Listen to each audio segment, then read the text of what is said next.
वर्षा ऋतु है, बरसातों का वक्त है, कहीं ना कहीं तो बरस ही रहा है ना। ये भी एक चमत्कारी चीज है हमारी धरती पर। अमोल पालेकर ने बड़ा खूबसूरत कहा, उर्दू में आब, मराठी में पानी, तमिल में तन्नी, कन्नड़ में नीर और बांग्ला में जौल, संस्कृत में जिसे वारी, नीर, अमृत, अंबु, ग्रीक में इसे एक्वा प्योरा, अंग्रेजी में इसे वाटर, फ्रेंच में ऑर्ब और केमिस्ट्री में H2O कहा जाता है। क्या खूबसूरत कहा है। दोस्तों, मेरे साथ इस अनोखे एपिसोड में आपका स्वागत है। मेरी कोशिश है कि एनर्जी मेडिसिन के साथ साथ हम ऐसी सिंपल बातें भी जानें जो हमारी हेल्थ के लिए बेहद जरूरी हैं और बिना हल्ला गुल्ला किए हमारी मदद करती रहती हैं, जैसे पानी। अब आप कहेंगे कि पानी की जरूरत और इसकी इंपॉर्टेंस तो सभी जानते हैं और मानते भी हैं, अब इसमें नया क्या हो सकता है। सही सोचा आपने। तो चलिए शुरू करते हैं एक छोटे से सवाल से। दिन भर में कितने ग्लास पानी पी लेते हैं आप? लोग अवेयर होते जा रहे हैं और ध्यान भी रखने लगे हैं, जो कि सचमुच बहुत ही अच्छी बात है। पर फिर भी एक बार चेक कर लें कि कितने लीटर पानी पी रहे हैं हम दिन भर में। देखिए, एक पॉपुलर फॉर्मूले के हिसाब से किसी भी व्यक्ति को अपने हर 20 किलो वजन पे 1 लीटर पानी पीना चाहिए। तो जैसे अगर मेरा वजन 70 किलो है तो अप्रॉक्सीमेटली 4 लीटर पानी दिन भर में मुझे पी ही लेना चाहिए। अब आप चेक कर लें। दोस्तों, हम सभी जानते हैं कि जब हम पैदा हुए थे तो हमारे शरीर में करीब 90% पानी था। जब हम बड़े हो गए तो शरीर में 70% पानी रह गया, और जब हम बुजुर्ग हो जाते हैं तो शरीर में 50% पानी रह जाता है। सीधा सीधा मतलब बिना पानी के हमारा होना संभव ही नहीं है।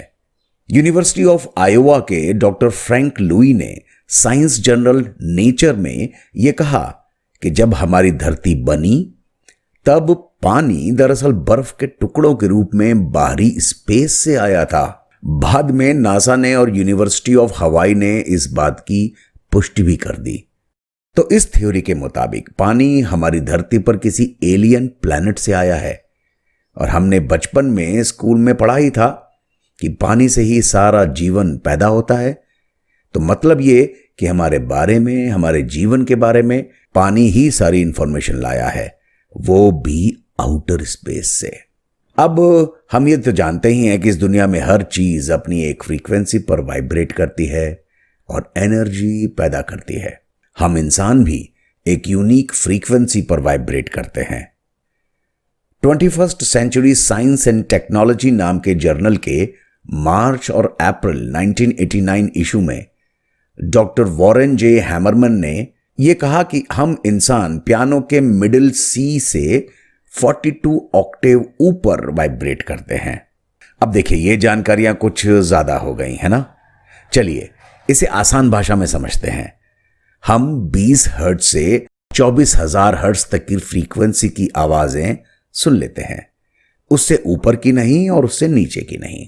अगर हम इस रेंज से ऊपर या नीचे की आवाजें सुन पाते तो विश्वास कीजिए हम सो नहीं पाते।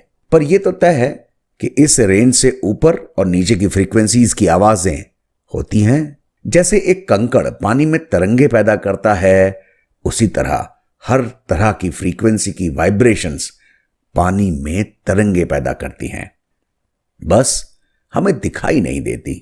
इस तरह की तरंगे पानी में बदलाव लाती हैं और पानी इन बदलावों को याद रखता है। मतलब यह हुआ कि पानी मास्टर लिसनर है जो पूरी दुनिया में सब कुछ सुनता है।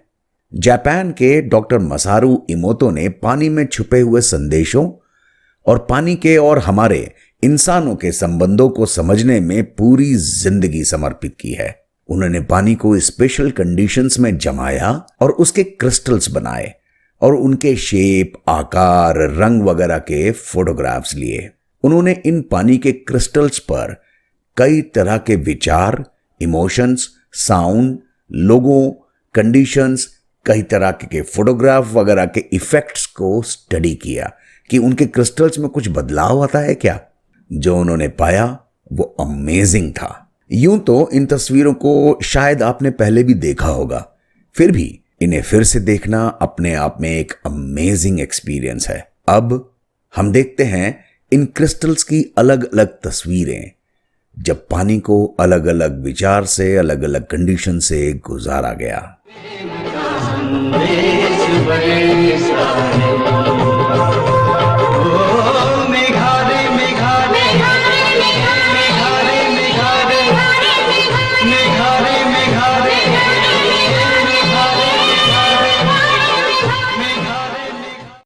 तो अब ये देखने के बाद कि किस तरह पानी हमारी सारी बातें सुनता है, फिर चाहे वो हमने कहीं या नहीं कहीं, क्या हमें अपने विचारों के बारे में, अपने व्यवहार के बारे में और ज्यादा सचेत नहीं होना चाहिए?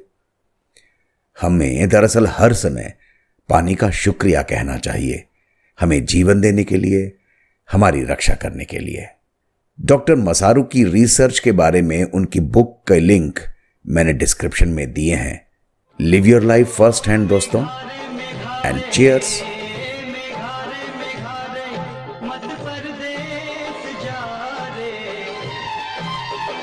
आज तू प्रेम का